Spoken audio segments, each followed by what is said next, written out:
Kabanata 1. Simulan ng round bilang isang dragon. Tagasalin, Lorbre Studio Editor, Lorbre Studio. Mangyaring ipagpatuloy ang pagbabasa sa Beta Ops BEL, so M. Dumagundong. Flash. Kakasimula pa lang ng Agosto, bumuhos ang ulan sa lupa. Napakalakas ng ulan na maaaring tumalbog sa sahig ang mga patak ng ulan. Sa tahimik na compound ng paaralan, isa o dalawang estudyante ang tumatakbo patungo sa dormitoryo sa ilalim ng kanilang mga payong. Gayunpaman, isang estudyante ang nakaupo sa labas ng isang tubilyan sa gilid ng lawa habang walang awa ang pagbuhos ng ulan sa kanya. Sa loob ng ilang segundo, basang-basa na siya sa ulan. Mahirap ako. Panipi.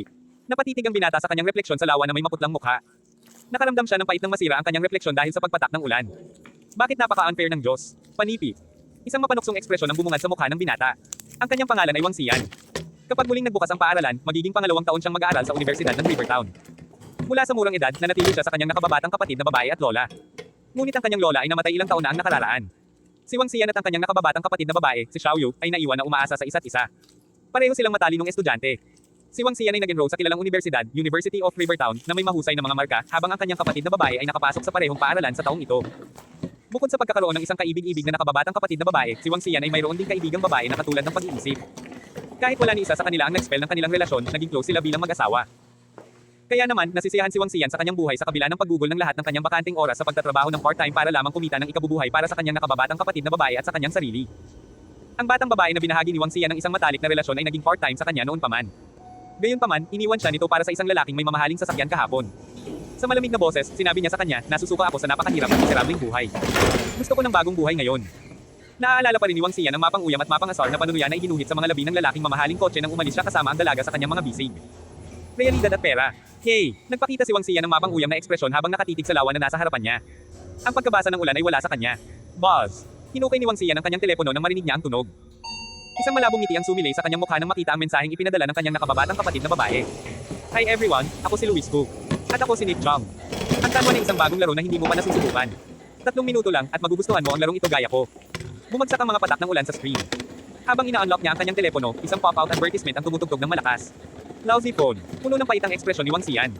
Ang mahinang telepono na nakuha niya bilang regalo para sa pagtapong sa kanyang prepaid card ay madalas na may mga pop-out na advertisement. Isinara niya ito. Pagkatapos niyang alisin ang patalastas, isa pa ang lumabas muli. Simulan ng pag-ikot bilang isang dragon. Sa mga huling yugto, maaari kang gumala sa universo. Panipi. Binubuli mo rin ba ako? Pilit na hinawakan ni Wang Xian ang kanyang telepono. Dumagundong.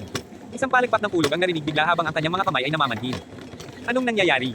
Naramdaman ni Wang Xian ang mga pinat karayom sa kanyang katawan habang ang kanyang ekspresyon ay naging pangamba. Splash! Isang kulay pilak na puting kulog ang damako sa kanyang kamay nang walang anumang babala. Naninigas ang katawan ni Wang Xian at bumulusok sa lawa. Simulan ng pag-ikot bilang isang dragon. Sa mga huling yugto, maaari kang gumala sa universo. Panipi. Nagpatuloy ang paglalaro ng patalastas sa kanyang sira-sirang telepono. Sa matigas na katawan, napagtanto ni Wang Xian na nagsisindi ang screen. Isang imahe ng isang banal na dragon ang lumitaw sa kanyang telepono. Nagpakawala ito ng silent bellow bago ito tumalsik mula sa telepono. Oo, hindi ka paniwalang lumabas ang Divine Dragon mula sa telepono. Nakita ni Wang Xian ang Divine Dragon na kasing laki ng palad na pumasok sa kanyang ulo. Simulan ng pag-ikot bilang isang dragon. Bigla siyang nakarinig ng boses sa kanyang isipan. Maya-maya pa, laking gulat niya nang makitang nag-flash out sa isip niya ang imahe. Pangalan: Wang Xian. Lahi: tao na may kakayahang mag-transform sa isang dragon. Antas: 1. Enerhiya ng dragon. 1,000. Superpower: mangibabaw sa mga hayop sa dagat, kakayahang mamuno sa anumang hayop sa dagat na mas mababa kaysa sa iyong sariling antas. Ubusin ang anumang anyo ng pamumuhay para sa pagkuha ng enerhiya ng dragon. Sining ng paglilinaw. Divine Dragon Transformation. Anong nangyayari? Ano ang lahat ng mga bagay na ito sa aking ulo? Panipi. Kung paanong nagulat si Wang Xian sa nakita niya sa kanyang isipan, napagtanto niyang talagang makahinga siya sa tubig. Nakahinga ako at nakakausap sa tubig. Ito, sa kanyang dilat na mga mata, mas komportable si Wang Xian sa tubig kumpara sa pamumuhay sa lupa. Ano ang ibig sabihin ng transform into a dragon? Ibig sabihin kaya kung maging dragon. Tinitigan ni Wang Xian ang imahe sa kanyang ulo at bumulong sa gulat. Simulan ng pag-ikot bilang isang dragon. Maaari kang maging isang dragon. Isang boses ang biglang nag-echo sa kanyang isipan. Natulala si Wang Xian habang hindi makapaniwalang sinabi niya, maaari akong maging dragon. Isang dragon. Voila, panipi. Sa sandaling ito, napagtanto ni Wang Xian na ang kanyang katawan ay tila sumasailalim sa isang napakalaking pagbabago. Gumalaw siya at bahagyang niyugyug ang katawan. Ito, naramdaman ni Wang Xian na siya ay naging isang mahabang nilalang. Ibinaba niya ang kanyang ulo at napagtantong mayroon siyang 4 na kuko. Sa bawat isa sa mga kuko, mayroong 9 na daliri sa paa. Ang mga kuko ay katulad ng mga kuko ng agila habang ang mga palad ay tulad ng mga tigre. Ang kaliskis ng isda ay nasa buong katawan niya. Talagang dragon ako. Tinitigan ni Wang Xian ang kanyang mga mata. Mayroon siyang mga sungay na parang sa USA, isang ulo na parang kamelyo at isang pares na mga mata na parang kuneho. Bukod pa riyan, ang kanyang leeg ay gumagalaw na parang ahas at ang kanyang tiyan ay parang kabibi. May mga kaliskis na parang isda, mga kuko ng agila, mga palad ng tigre at isang pares ng tainga ng baka. Ito ang Divine Dragon ng mga alamat ng Chino. Bahagyang ginalaw ni Wang Xian ang kanyang katawan at madali siyang lumangoy 7 hanggang 8 metro ang layo. Isang banal na dragon. Natuwa si Wang Xian. Pero baby size lang ako ngayon. Habang lumalangoy ang isang isda sa kanya, may lumabas na mensahe sa kanyang isipan. Little Shark Belly. Level 0. Extractable Dragon Energy. 0.001. Nag-alinlangan si Wang Xian bago siya kumilos at lumangoy ng mabilis na nakabuka ang bibig. Lamon. Panipit. Bago pa makapag-react ang maliit na matutulis na tiyan, nilamon na ito ni Wang Xian. Ang enerhiya ng dragon ay nadagdagan ng 0.001. Isang abiso ang lumitaw sa kanyang ulo na nagpahinto sa kanyang paggalaw. Dahil maaari akong maging isang dragon, maaari ba akong bumalik sa aking anyo ng tao muli? Tanong ni Wang Xian. Oo, umalingaw ang boses sa kanyang ulo. Ano ang gamit ng dragon energy? Panipit. Maaaring gamitin ang dragon energy para i-level up at linangin ang iyong superpower. Maaari din itong gamitin upang i-upgrade ang mga hayop sa dagat. Linangin ang superpower. Ano ang ibig mong sabihin sa pag-upgrade ng mga hayop sa dagat? Tanong kaagad ni Wang Xian. Ang mga banal na dragon ay isa sa mga pinakakakilakilabot na nilalang sa universo. Ang kanilang kapangyarihan ay nagmumula sa kanilang dragon energy dahil ang enerhiya ay maaaring mapahusay ang kanilang mga katawan at linangin ang kanilang superpower. Ang Divine Dragon Transformation ay tungkol sa paggamit ng enerhiya ng dragon. Pagbabago ng banal na dragon. Naisip ni Wang Xian ang kakayahan na taglay niya. Pagbabago ng banal na dragon. Panipit. Sa oras na ito, isang kahanga-hanga at malakas na boses ang umalingaw sa kanyang isipan. Di nagtagal, ang mga banal na dragon ay umiikot sa loob ng kanyang ulo. Kabilang sa mga ito, mayroong Inferno Divine Dragon na may mainit na katawan sa apoy, Frosty Divine Dragon na natatakpan ng makapal na hamog na nagyelo, at Asher Dragon na nagtataglay ng walang limitasyong sigla. Mayroon ding dragon na may parang uling na katawan na nagninanga sa itim na apoy, Black Dragon, at isa na kayang tangayan ang isang windstorm gamit ang mga pakpak nito, Wind Dragon. Isang napakaraming Divine Dragon ang umikot at kalaunan ay nakabuo ng tatlong magagaling at marilag na salita kabanata 2. Dragon Transformation. Tagasalin, Lorbre Studio Editor, Lorbre Studio.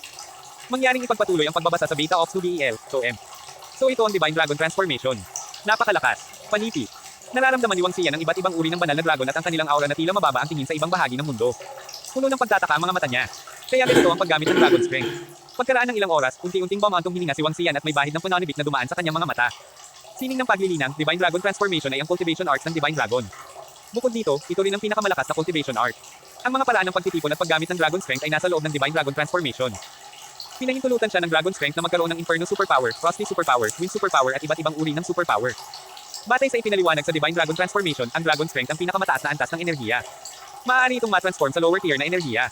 Ang mga lower tier na enerhiya ay tumutukoy sa mga elemento tulad ng metal, wood, water, fire at iba pa. Maaaring palakasin ng Dragon Strength ang katawan ng isang tao. Ang isa pang malakas na kakayahan ng Dragon Strength ay ang pag-upgrade ng mga hayop sa dagat. Ang bawat Divine Dragon ay may sariling dragon palas na may mga sundalong crawfish at crab generals. Maaaring regalo ng Dragon Strength ang mga ordinaryong hayop sa dagat ng kakayahang mag-evolve at makakuha ng mahusay na lakas. Haha, hindi ko akalain na magkakaroon ako ng hindi kapani-paniwalang enkwentro. Si Wang Xian ay nagpakita ng punanibik sa kanyang mukha. Matapos maging Divine Dragon, ang sakit sa kanyang katawan ay automatikong naalis. Ngayon na ako ay naging isang banal na dragon, magagawa kong tipunin ang mga ulap at ipatawag ang ulan gamit ang isang alon ng aking kamay pagkatapos kong lumakas. Ako ang magiging pinakamatibay na pag-iral sa buong mundo at gagawa ako ng pinakamatibay na Dragon Palace. Pinilig ni Wang Xian ang kanyang sariling katawan at napuno ng matayog na ambisyon. Kapag ang katawan ng banal na dragon ay lumakas, ang aking sariling katawan ay lalakas din. Magsimula muna tayong kumuha ng Dragon Strength. Napaisip si Wang Xian sa kanyang puso. Mayroong dalawang paraan upang makuha ang lakas ng dragon. Ang isa sa kanila ay ang lumunin ng iba pang mga nabubuhay na bagay upang ipunan ang lakas ng dragon. Ang iba pang paraan ay ang pangangalap ng lakas ng dragon batay sa paglalarawan ng Divine Dragon Transformation. Magsimula tayo sa pamamagitan ng paglamon sa nakapaligid ng mga nabubuhay na bagay. Lumiwanag ang mga mata ni Wang Xian. Maraming isda sa lawa sa tabi ng pavilion. Dahil 2 hanggang 3 metro lamang ang lalim ng lawa, walang malalaking isda. Sa makatuwid, hindi siya natatakot na makatagpo ng malalakas na buhay na bagay. Hinikat ni Wang Xian ang kanyang katawan at dumiretso sa lawa. May maliit na damong carp doon. Nakita ni Wang Xian ang isang damong carp na katulad ng laki sa kanya. Iginalaw ang kanyang katawan, diretso siyang lumangoy patungo dito. Grass Carp. Level 0. Extractable Dragon Energy. 0.05. Lamon. Lumangoy si Wang Xian, ibinoko ang kanyang bibig at kinain ng damong carp na kapareho ng laki niya. Nakakuha siya ng 0.05 Dragon Energy. Ituloy natin. Si Wang Xing ay nakaramdam ng labis na punanibik habang siya ay gumagalaw at nagsimulang lumunin ang nakapalibot sa mga nabubuhay na bagay ng galit na galit. Grass Carp, Carp, Lobster at Mudfish. Ang mga isdang ito ay pawang level 0. Kahit na ang mga carp na tumitimbang ng 3 hanggang 4 na gin ay level 0. Isa. Napakalakas ng paglamon ni Wang Xian. Doble man ang laki ng isda sa kanya, ang isda ay lumiliit at direktang pumapasok sa kanyang tiyan habang siya ay lumalamon ng isa sa bawat kagat. Kasunod nito, na-corner niya ang lahat ng isda sa isang lugar bago nilalamon ang mga ito sa sobrang galit. Patuloy ang pagbuhos ng malakas na ulan at 7 hanggang 800 isda ang nagtipon sa gitna ng lawa sa paaralan. Mabilis na nilalamon sila ng isang kulay gintong katawan. Ungol. Isang mahina at malambot na dagindong ng dragon ang lumaganap. Napakalambot ng ungol at mas mahina pa sa tunog ng ulan. Gayunpaman, ang ungol na ito ay napuno ng walang katapusang pagkamangha. 20 Dragon Energy lang ang nakuha ko matapos lamunin ang lahat ng isda sa lawa. Ang liit talaga. Panipis. Pagkatapos ng kalahating oras, lumangoy sa gilid ng lawa ang kulay gintong si Wang Xian. Tumingin siya sa paligid niya at nakita niyang walang tao. Sa pagtingin sa kanyang mga damit sa gilid ng lawa, isang hubad na Wang Xian ang lumabas ng hindi nag-iisip. Ang kanyang mga mata ay kumikislap ng kamahalan bilang isang dragon habang ang kanyang katawan ay nagniningning ng gintong liwanag. Ang hubad na katawan ay mukhang napakalakas at puno ng mga kalamnan. Mas mabuting magbihis ako na mabilis at umalis dito. Wala sa mood si Wang Xian na humanga sa malalaking pagbabago sa kanyang katawan. Mabilis niyang sinandok ang kanyang mga damit sa lawa at mabilis na isinuot. Sabay scoop niya sa phone niya at tumakbo papunta sa dormitoryo. Bam! Isinara ni Wang Xian ang pinto sa kanyang dormitory room na basang-basa ang kanyang katawan. Isang bahid ng ngiti ang sumilay sa kanyang mukha. Parang ilang beses na ang lakas ko kaysa dati. Mas malakas din ang katawan ko kaysa dati. Ikinuyong ni Wang Xian ang kanyang mga kamao ng mahigpit.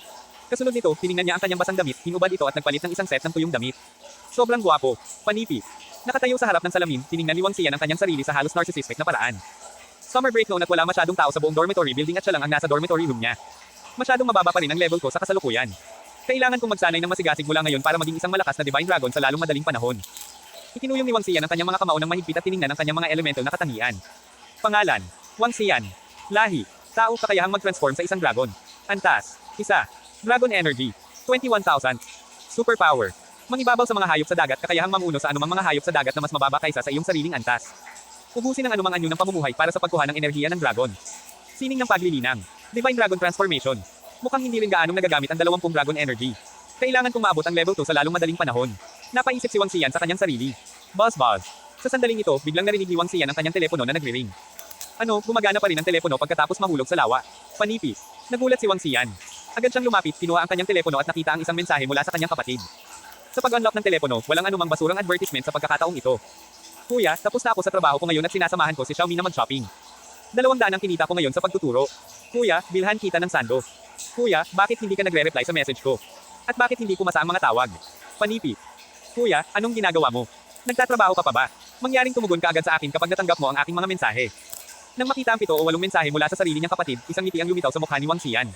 Agad niyang sinagot, busy ngayon ang kapatid mo. Mamili at bumili ng kahit anong gusto mo. Ang iyong kapatid ay may sapat na pera para sa iyong mga bayarin sa paaralan at hindi mo na kailangang mag-alala tungkol sa mga gastos sa pamumuhay sa hinaharap. Mayroon pa akong isang kapatid na babae na mag-aaral sa Universidad ng Rivertown kasama ko. Tingnan natin kung mabibigyan ko siya ng sorpresa bago siya dumating. Namambat ang puso ni Wang Xian sa pag-iisip ng kanyang kaibig-ibig na kapatid. Ngayong maaari na akong mag-transform sa isang Divine Dragon, ano ang ilang paraan para kumita ako ng pera? Dapat ba akong pumunta sa karagatan at manghuli ng isda? Panipis. Napaisip si Wang Xian at naalala ang tungkol sa babaeng iyon. Ang kanyang mga mata ay puno ng determinasyon habang siya ay bumulong sa kanyang sarili, dapat akong maging isang mayaman sa hinaharap. Kapag may lakas at pera lang ako makukuha ko ang gusto ko. Siya ay nagtatrabaho noon sa mga pansamantalang trabaho at maaaring kumita ng humigit kumulang $100 sa isang araw. Para sa summer vacation na ito, nakahanap siya ng medyo magandang trabaho at kumita ng $4,000 sa loob ng 20 araw. Sa kasalukuyan, mayroon siyang mahigit $8,000 sa kanyang mga kamay. Sapat na ito para sa mga bayarin nila sa paaralan ng kanyang kapatid na babae ngunit hindi ito sapat para mabayaran ang kanilang mga gastusin sa pamumuhay. Ang bait din ng kanyang kapatid na babae ay nagsimulang magtrabaho sa panahon ng bakasyon sa tag-init. Nakahanap siya ng trabaho bilang home tutor sa kanilang sariling nayon at maaaring ituring na mahusay ang sweldo. Talagang hindi ako papayag na magdusa ang kapatid ko pagkatapos niya makapasok sa universidad.